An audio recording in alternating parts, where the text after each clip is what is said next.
¿Qué tal? Seguimos en el encuentro de los líderes y ahora vamos a abordar en este segmento dos facetas, están muy interrelacionadas, pero también bien diferenciadas y creo que va a ser muy interesante este tramo. Vamos a hablar de las inversiones y de las finanzas digitales. Vamos a hablar del contexto y vamos a hablar también de cómo se va desarrollando, va bajando a la implementación de las finanzas cada vez más en nuestros bolsillos, cada vez más con nuevas herramientas, con nuevos desafíos, y es por eso que tenemos un panel de lujo. Estamos con Nicolás Parrondo, que es vicepresidente de Cohen, Sociedad de Soluciones Financieras, perdón, con quien vamos a estar abordando enseguida un panorama de inversiones y de contexto. Estamos con Martín Kaplan, que es el CEO de Prisma Medios de Pago. Estamos con Federico Procaccini, que es el CEO de Open Bank. Y estamos con Martín Soto, también que es el CEO de Modo. Va a ser muy interesante porque además esta conversación que tal vez que tuvimos, de hecho hace un año, también de alguna forma con todos ustedes, tenía otra fisonomía, otras características de lo que tenía que ver con el mundo de las finanzas digitales. Hoy todos ellos están trabajando juntos, por ejemplo, ¿no? Modo con Open Bank, con Prisma, digamos, tienen algún grado de interrelación que vamos a abordarlo enseguida. Pero decía que vamos a empezar con Nicolás para tratar de situarnos, Nicolás, un poco en el contexto financiero de un año complejo, que venimos de una complejidad, y hacia dónde pensás que va desde el punto de vista financiero y después vamos a ir desencadenando un poquito a ver qué es lo que podemos hacer con nuestro dinero. Bueno, muchas gracias por la invitación. Asocio un poco lo que vos estabas explicando recién sobre la interrelación que hay a nivel tanto global como en distintos tipos de inversiones, ¿no? Estamos saliendo, o el mundo está saliendo de una pandemia donde se imprimió y se emitió muchísima cantidad de dinero. Y bueno, como siempre, los excesos después se tienen que corregir. Con lo cual, esto generó inflación, el mundo se preocupó por la inflación y está empezando a subir las tasas de interés. Estados Unidos siempre de forma más ágil arranca el proceso. Este proceso aún no terminó, no finalizó, no tienen claro cuándo va a finalizar. Todavía las tasas de interés, las tasas de inflación siguen superando las tasas de interés, con lo cual las tasas reales son negativas en el mundo. Pero esto en algún punto va a terminar convergiendo, ¿no? Y ajusta principalmente por actividad económica y también por caída en los precios de los bienes y servicios. Este proceso, como decía antes, el mercado espera que a partir de mitad del año que viene empiece a virar y la Fed en Estados Unidos, que es quien pica en punta, empiece a disminuir la tasa o cambie el sentido de las tasas y empiece hasta a pensar en cuándo las baja. Yo creo que no hay que ser tan ansiosos, yo creo que hay que esperar un poco a cómo sigue el proceso inflacionario y cómo sigue avanzando lo que es el soft landing que la economía americana viene mostrando, porque todavía sigue mostrando fortaleza en lo que es generación de empleo, a pesar de que empieza a disminuir un poco lo que es la actividad. ¿Tenemos que esperar un mundo, o un Estados Unidos en este sentido, que entre en recesión antes de poder ver cómo se sale? Bueno, es lo que de alguna manera están queriendo buscar, ¿no? Ahora, el tema es cómo entran a esa recesión, si entran a una velocidad de ajuste muy fuerte o si lo pueden ir controlando, y a eso le llaman soft landing, de que las variables no sean tan bruscas o que los cambios no sean tan bruscos. La intención obviamente es hacer todo de la manera más moderada posible para que nadie sufra en el camino. La realidad es que los procesos nadie sabe bien cuánto tiempo pueden durar. Y hoy por hoy estamos en una generación bastante ansiosa o bastante de la resolución de las cosas ya mismo. Y la verdad es que hoy no vemos nosotros una resolución inmediata. Creemos que esto puede durar quizás más de lo que el mercado espera y por ende que los retornos de los activos en los cuales invertimos no sean los esperados. Y diciendo esto, digamos, durante este año no hubo ningún activo que haya dado o performeado positivamente. Las acciones, los bonos, todos cayeron de precio por una u otra razón. Principalmente porque la suba de tasas implicó una caída en el precio de los bonos y por otra parte una desaceleración futura de la economía, con lo cual los activos financieros más de renta variable también tendieron a ajustar sus valuaciones futuras. Por ende, no hubo ningún instrumento que rindiese o que a mí me equiparase la inflación, por decirlo de alguna manera. De hecho, los más seguros del mundo, los bonos del Tesoro americano, rindieron en forma negativa, sobre todo los de corto plazo. Ahora, ¿qué podemos esperar para adelante? Bueno, yo creo que para adelante la buena noticia es que las tasas ya no son cero.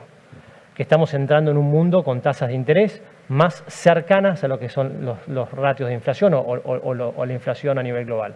Ahora, ¿qué se puede esperar? Bueno, si uno tiene cash guardado, creo que gradualmente se puede empezar a invertir en instrumentos investment grade o de tesoro americano, de corto plazo, tratar de buscar, empezar a rentabilizar un poco ese dinero. Creemos que todavía no es momento de empezar a entrar en acciones, sobre todo acciones internacionales. Creemos que la recesión va a seguirle pegando un poco a las valuaciones. Y esto de alguna manera determina también la incertidumbre que hay alrededor de los mecanismos y cómo nos acercamos a las inversiones. Voy a poner solamente un ejemplo porque es muy reciente. Vimos en una semana o menos, 4 días, cómo uno de los principales brokers o exchange de cripto, que se llama FTX, se presentó en bancarrota, limpiando, hablan de 6.000, 7.000 millones de dólares de principalmente ahorristas, gente que tenía inversiones en un sector que, por supuesto, tiene mayor volatilidad, tiene más riesgos y todo, pero en definitiva un sector que el mundo entero cree que es regulado de alguna forma, ¿no? Y no es tan regulado. Y este tipo de cosas, donde la riqueza desaparece, son las cosas que suceden cuando primero la riqueza se infló por demás, o sea, hubo una creación de valor ficticia o inflada, y por otra parte, cuando se empiezan a ajustar todas estas variables, por razones distintas seguramente a la que cae el precio de un bono o al que cae el precio de una acción, en este caso probablemente hayan sido otras razones, pero en definitiva hay riqueza que todavía tiene que limpiarse, y en ese proceso estamos. Claro. En ese mundo de inversiones con rendimientos negativos, ¿no? ¿Hay oportunidades para algunos segmentos de riesgo? Digo, a nivel global, ¿hay posibilidades de que veamos en los países emergentes y de alguna forma de los más riesgosos como Argentina y que seamos beneficiarios de eso? ¿Hay un margen? Sí, mira, mucho se ha hablado y esto sucedió también en 2 eventos anteriores sobre el desacople, ¿no? Digamos, cuando los commodities en los países emergentes andan muy bien, porque en definitiva son commodity dependientes o tienen un ratio de crecimiento superior, un beta, un crecimiento más grande de lo que tienen los países desarrollados, se ven beneficiados por estos ciclos expansivos. En este caso, claramente los países emergentes, o gran parte de los países emergentes, han hecho el ajuste antes que los países desarrollados, subiendo tasas de interés, controlando tasas de inflación, con lo cual no es que entran mal a este proceso o a este periodo, pero bueno, estamos dentro del periodo. Entonces es muy difícil hoy, sinceramente, decir, bueno, prefiero asumir riesgo con emergentes. ¿Por qué? Bueno, primero tenemos un dólar que está muy fortalecido. Las razones por las cuales está fortalecido el dólar no tienen que ver con el dólar en sí mismo, sino con la debilidad del resto de los bloques económicos, como Europa, Japón y demás, que no han tenido la habilidad de ajustar rápidamente tasas de interés y por ende favorecieron o fortalecieron al dólar en este proceso. Los commodities están en un nivel alto. También estamos en una etapa global donde tenemos una guerra dentro de Europa, algo que hace un año atrás o un año y medio atrás nadie se imaginaba. Entonces, todas estas situaciones que se están dando, que son raras, por decirlo de una manera, no son cosas que se repiten constantemente, es difícil hoy decidir o llevar a alguien a asumir un riesgo. Ahora, ¿existen instrumentos de poco riesgo, por decirlo de alguna manera, dentro de mercados emergentes? Sí. Yo hoy no sé si me movería mucho de lo que es moneda dura por un tema de que estos riesgos que existen pueden llegar a llevar a algún país a que tenga que devaluar su moneda, entonces en definitiva te come todo el carry que te podía dar alguna inversión en moneda blanda. Pero bueno, sí, hay países que se van a ver beneficiados en este proceso, pero como decía antes, no terminamos. China entra y sale de los aislamientos por el tema COVID todavía, es un gran productor todavía de lo que es manufacturas del mundo, y otros países se están recién empezando a recuperar en esta salida de la pandemia que nos va a tomar algunos años, ¿no? Claro. Te pido también algo que es arriesgado, no solo quién va a ser el campeón de la Copa del Mundo, sino qué pasa con las inversiones acá, en la Argentina. Digamos. O sea, ¿hay algo para decirle al inversor individual, al minorista, al que está pendiente del dólar en un momento donde no se sabe si está achatado o si va a haber una devaluación? ¿Cómo es tu mirada de eso? Bueno, respecto al Mundial, no me puedo jugar por nadie. Ojalá que sea Argentina, pero lo digo de una manera muy subjetiva.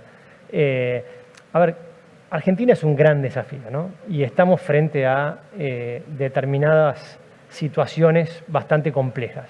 Estamos frente a una posible cosecha con una sequía muy importante, que no sabemos cómo vamos a salir, fortalecidos o no.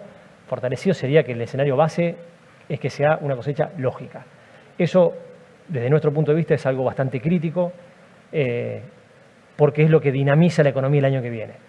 Tenemos un proceso de elecciones el año que viene y además tenemos una gran cantidad de pesos, en donde hoy estamos leyendo en casi todos los medios, que generan incertidumbre respecto a lo que pueda llegar a pasar con el financiamiento del déficit y mismo la renovación de la deuda que está corriendo. Estamos hablando de más o menos 15 puntos del PBI. Es un monto bastante importante entre lo que tenemos en el IX y en deuda indexada. Y esto es un gran desafío para nuestro país porque nosotros, la realidad es que la economía está muy endeble en muchos puntos en los cuales no tenemos dólares para poder generar empleo, trabajo, que la industria se dinamice. Esto nos frena o se está frenando un poco la economía y por otra parte estamos dependiendo de un factor climatológico para que la economía siga fluyendo el año que viene. Entonces realmente es muy complejo hoy dar una recomendación. Dicho de otra manera, nosotros somos muy cautelosos con todo lo que son las inversiones en pesos, salvo que las empresas y los argentinos que tienen hoy empresas o flujo tienen que invertir en pesos porque muchas opciones no tienen, pero somos cautelosos, preferimos estar muy en corto plazo y más a tasa fija que a productos que tengan un poco más de riesgo. No estamos recomendando nada más allá de mediados del año que viene en adelante por un tema de los riesgos que puede llegar a conllevar el gobierno en lo que es la renovación de la deuda.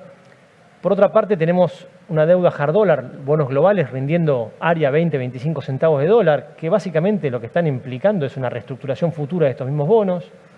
Lo vemos como algo de resguardo en este contexto, por más riesgoso que suene, me parece que por ahí algo como resguardo, estar ahí y no estar en un bono en pesos que rinda al 100%. Claro. Pero es para un sector muy puntual, ¿no? Para inversores muy particulares, no es para todo el mundo eso.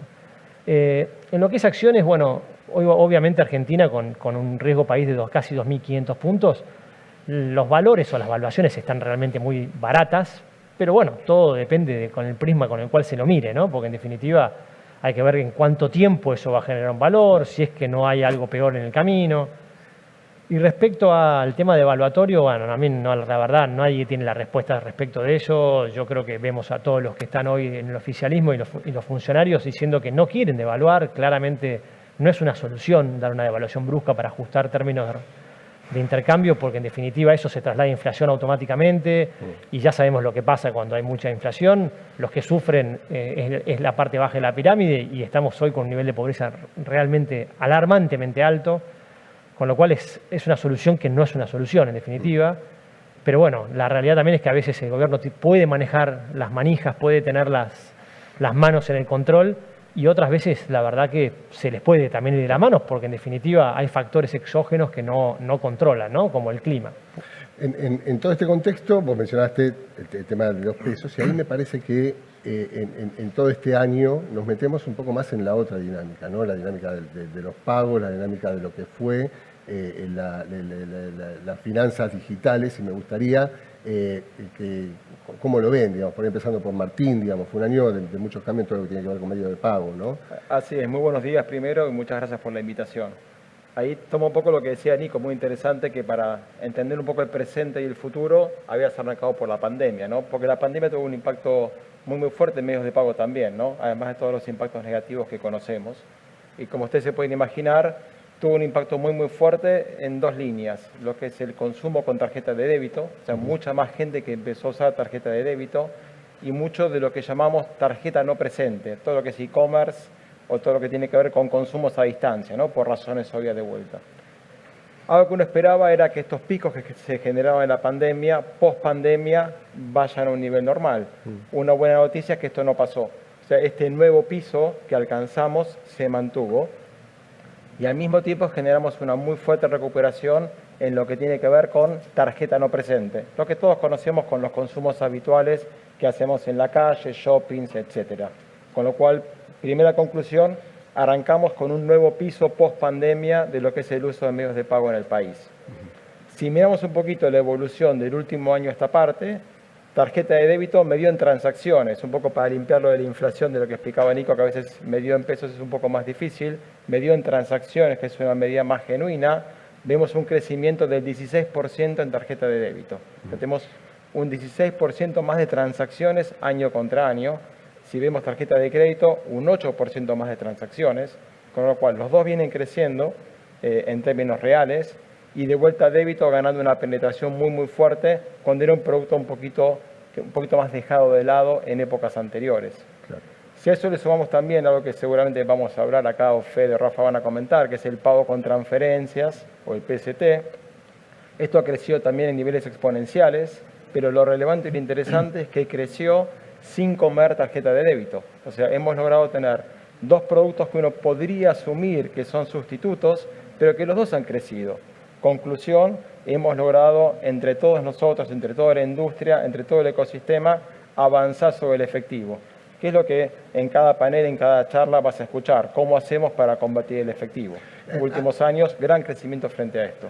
Obviamente se involucra a toda la industria, pero antes una preguntita, digamos, porque o sea, orgánicamente como objetivo es casi la misión, ¿no? Pero ¿cuánto involucra en esa pérdida de poder de efectivo el hecho de que haya, digamos, billetes de baja denominación nada más, ¿no? O sea, ¿cuánto en el hábito influye esa parte, ¿no? Más allá de que es más fácil, es más seguro, por todas las virtudes que conocemos del mundo digital, ¿cuánto esta política de tener todos billetes chicos, ¿no? ¿Cómo lo ven? Digo, me parece que es un desaliento al efectivo también per se, ¿no? Bueno, no tengo las cifras exactas de cuánto afecta o no afecta, y bueno, gracias también por estar en este panel de notables. Creo que lo que él ha logrado, y la pandemia también como un enorme combustible, es la digitalización de nuestra vida. Que al final, vuelta, cuando salimos de la pandemia fue, bueno, ¿qué nos queda de lo digital y qué queremos volver a lo físico? Entonces, en ese sentido, creo que hemos acostumbrado, hemos tomado hábitos de la digitalización, y esto de los pagos digitales me parece que es una muy buena noticia. Estos números que compartía recién Martín. Es una gran noticia que podamos digitalizar, porque como bien decía, nuestra gran lucha es con el efectivo, y que es una lucha no solamente los que estamos sentados acá, una mesa mucho más amplia, para tratar de acabar con ese problema que al final nos inhibe a generar más negocios financieros, a que nos inhibe a que más personas, empresas, pymes puedan tener desarrollo, puedan tener historial crediticio, puedan empezar a desarrollarse a partir de datos fehacientes de lo que hacen con su dinero. Obviamente no es condición necesaria solamente tener medios de pago, por supuesto eso es obligatorio. Necesitamos condicionantes externos, necesitamos una presión fiscal alivianada, necesitamos comparar, digamos, la presión fiscal de operar con monedas con plata digital o con plata bancarizada versus hacerlo en efectivo. Necesitamos distribución de mecanismos para hacer eso bien fácil, bien dinámico. Y por eso creo que, si bien la situación de Argentina hoy no creo que tenga las condiciones excelentes para empezar a hablar de presión fiscal, si no tenemos unos problemas estructurales un poco más graves, creo que sí tiene que ser una mirada común de 10 años de una lucha genuina para que realmente la torta de la economía formal sea grande. Y con eso, digamos, empezar a hacer girar la rueda a una velocidad que hoy lamentablemente no podemos. Openbank en este caso es un banco nuevo, totalmente digital. ¿Cómo va el hábito generacional? ¿No? Como ese factor, ¿cómo lo ven y qué es lo que están haciendo? Mira, como bien decís, abrimos las puertas el 31 de enero de este año. Somos un banco 100% digital, que eso significa que te bajás la aplicación, te das de alta directamente desde la aplicación con un DNI vigente, mayor de 18 años, argentinos, argentinas o extranjeros que residen en Argentina, de cualquier parte del país, se pueden dar de alta muy simplemente directamente desde la app. Obtiene la tarjeta de débito internacional, cuentas, cajas de ahorro, CB largas U, para más entendidos. Y lo que hemos visto, que tenemos hoy más del 87% de nuestra base de clientes está en el interior del país, está fuera de Capital Federal, fuera de Cava, que es una excelente noticia, es algo que buscamos mucho, que siendo digital poder romper esas fronteras provinciales. Y también en términos etarios, más del 70% menores de 40 años. Que también va con un atributo de poder administrarlos, esas personas que estamos hiperconectadas, que queremos resolver todo ya desde el celular. Bueno, el banco digital favorece ese comportamiento, no busca ese comportamiento. Y en términos específicos de Openbank, lo que sí hemos logrado es buscar que nuestra estructura sea muy personalizable, que todo el banco sea personalizable, que puedas aprender a pagar la tarjeta, definir límites, que puedas abrir más de una cuenta, que tener hasta 3 cuentas, personalizar la seguridad, o sea, buscarle flexibilidad para que el banco se adapte 100% a tus necesidades, entendiendo que cada cual tiene las suyas, ¿no? Por supuesto, trabajamos un montón con la compañía de ambos estos señores y favorecemos y buscamos cómo podemos ayudar a todo el ecosistema a evolucionar hacia más cercanía entre las instituciones financieras, los bancos, las finanzas personales y los nuestros clientes. Claro. Rafa, Modo nació además en el medio de la pandemia, nació, digamos, como una iniciativa de los bancos y tiene por lo que se ve incluso como usuario, un crecimiento muy importante en la funcionalidad. Y además tiene un desafío en particular, ¿no? de coordinar todo lo que son los sistemas de todos los bancos. ¿Cómo es el proceso? ¿Hasta dónde llegan? ¿Cuál es el futuro de una aplicación así tan potente? Bueno, primero gracias por la invitación y sí, el futuro no tiene límites en cuanto a todo lo que podemos hacer, porque venimos digitalizando un montón de cosas, pero aún llevamos una billetera grandota llena de tarjetas, de papeles, de efectivo, de cuponcitos. Entonces es muchísimo todavía lo que queda por trabajar y Modo, como una iniciativa abierta de ecosistema, lo que busca es trabajar con todos los participantes, trabajamos con todos los bancos, con los adquirentes, con los retailers, con las fintechs, en unir todo aquello que todavía no está conectado para dar una solución más integral al cliente. Ahora se empieza a hablar, por ejemplo, de iniciativas de Open Banking. El Banco Central ya arrancó con una agenda de Open Banking. Open Banking implica que los usuarios son los dueños de sus datos, los dueños de sus productos y pueden elegir usarlos a través de diferentes billeteras, aplicaciones. Todo se empieza a integrar y Modo está ahí como un hub de todas estas integraciones para que todo eso que hoy sucede con todos esos papelitos y tarjetas se pueda hacer de una manera 100% digital. Necesitamos definitivamente del acompañamiento del Estado. Hablabas vos de los billetes de 1.000 pesos, que son $3, ¿no es cierto?, que no tiene mucho sentido, que no es una política de lucha contra el efectivo muy activa, simplemente mantener billetes de baja denominación. Como comentaba Fede, tenemos que trabajar sobre la agenda fiscal, que no implica tampoco reducir impuestos, sino generar condiciones más equilibradas para que los comercios no tengan tantos incentivos a motivar los pagos en efectivo. Claro. Porque a fin de cuentas nos perjudica a todos, perjudica a los comercios que tienen que andar con las montañas de efectivo y termina perjudicando seguramente al gobierno, que termina recaudando menos con una economía que en gran medida es no registrada. Así que es un trabajo que tenemos que encarar y seguir impulsando, todos nosotros trabajando juntos con el Banco Central, con las agencias del Estado Nacional, los estados provinciales, para encarar esfuerzos un poco más sistémicos de lucha contra el efectivo. En el caso de Modo tienen, creo yo, la ventaja de tener a todos los bancos dispuestos a financiar, ¿no? En un contexto donde fue un año áspero para el contexto fintech en términos de financiamiento, el corte del venture capital, para determinadas etapas del desarrollo. ¿Cómo se vive desde Modo?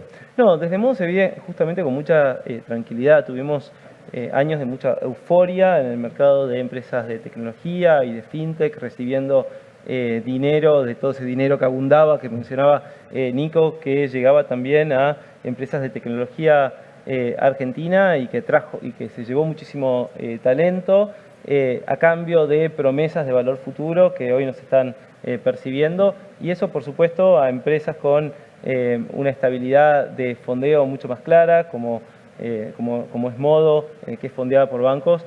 Nos da muchísimo más tranquilidad y mucha más capacidad para pensar en el largo plazo y no solamente en éxitos de corto plazo para mostrar a inversores que también piensan con una mirada más de corto plazo. Así que bueno, fue, digamos, desde el punto de vista de Modo, de la atracción y retención de talento, de poder parar la pelota y mirar a largo plazo, el contexto nos es favorable. Claro. Martín, ¿qué tenemos que esperar del futuro, el próximo paso en medio del pago, si tuvieras que definir? Primero que nada, creo que es importante remarcar que si nos comparamos en Argentina con otros países, la oportunidad es enorme. Podemos discutir cuánto incide o no el tema del efectivo, pero yo creo que hay 2 o 3 cosas que son muy relevantes que están pasando y que nos permiten captar esta oportunidad. Cuando hablo de oportunidad, ¿de qué hablo? Nosotros medimos en la industria lo que es la penetración de medios de pago sobre lo que llamamos el consumo asequible con medios de pago. O sea, básicamente de todo lo que podemos pagar con tarjeta o con algún medio de pago digital, ¿cuánto estamos capturando? En Argentina estamos en el orden del 30%. Eso compara, para que se dé una idea, 50% en Brasil, un 60% en Estados Unidos o en Inglaterra y un 70% en Australia. Si querés, olvidémonos de Australia, 70%. Tomemos a Brasil, nuestro país vecino, 30 nosotros contra 50 Brasil. La oportunidad es enorme. Si querés, tomémonos como objetivo poder llegar a 45, no al 50. Eso implica un 50% de crecimiento de la torta en Argentina para los próximos 5 a 7 años. ¿Qué tiene que pasar para esto?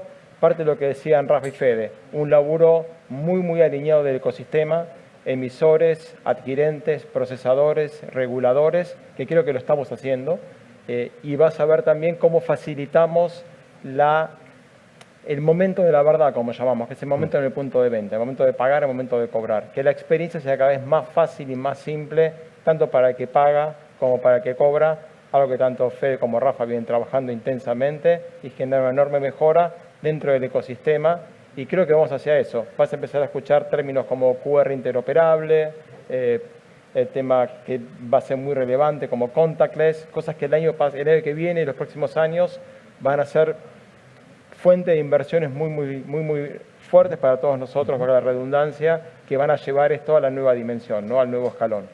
Ya tenemos que ir cortando, pero también el año que viene, cuando nos encontremos acá, ¿con qué nos vamos a encontrar en cada uno de los, en Open Bank, en modo? Bueno, en Open Bank, como te decía, este año fue nuestro primer año, muy contentos con todo lo que hicimos durante todo el recorrido, desde lanzar hasta integrarnos con soluciones del mercado. El año que viene vamos a seguir invirtiendo, vamos a seguir contratando gente, vamos a seguir desarrollando productos bien pensados para nuestros clientes. Una de las oportunidades también que me interesa mencionar, Martín mencionó la de pagos, pero si vemos créditos, también hay estudios del Banco Mundial donde destacan la baja participación de los créditos privados sobre el PBI que tiene la Argentina, comparables contra nuestros vecinos. Podríamos multiplicar por 4 esa cartera, que evidentemente requiere de datos, de gente que tenga perfiles crediticios con información basada en transacciones. Eso es algo donde queremos también aportar, porque de ahí también viene la inclusión financiera, de ahí también viene darle oportunidades a las personas a que puedan progresar. Entonces, nuestro año que viene va a seguir siendo de crecimiento, va a seguir siendo de lanzar productos nuevos muy enfocados en los clientes y seguir contribuyendo para que la Argentina siga mejorando. Rafa. Bueno, primero vamos a encontrarnos con aplicaciones bancarias que cumplen mucho mejor la función de billetera, que se vuelcan al uso cotidiano y no son aplicaciones para hacer transacciones de pago de los servicios una vez por mes y después vuelvo a entrar el próximo mes, sino que todos los días las uso para poder hacer pagos, envíos de dinero simples. Y después Modo se va a posicionar probablemente como una plataforma de promociones muy potente que va a permitir a los comercios atraer tráfico aprovechando y apalancándose en toda la plataforma de comunicación de los bancos con sus clientes. Claro. Rafa, Fede, Martín, Nico, muchas gracias. A vos. Gracias, Un placer, muchas gracias. Seguimos ahora el Cuento de los Líderes con Juliana Monferrán y las empresas de retail y de consumo que también tienen mucho para contarnos.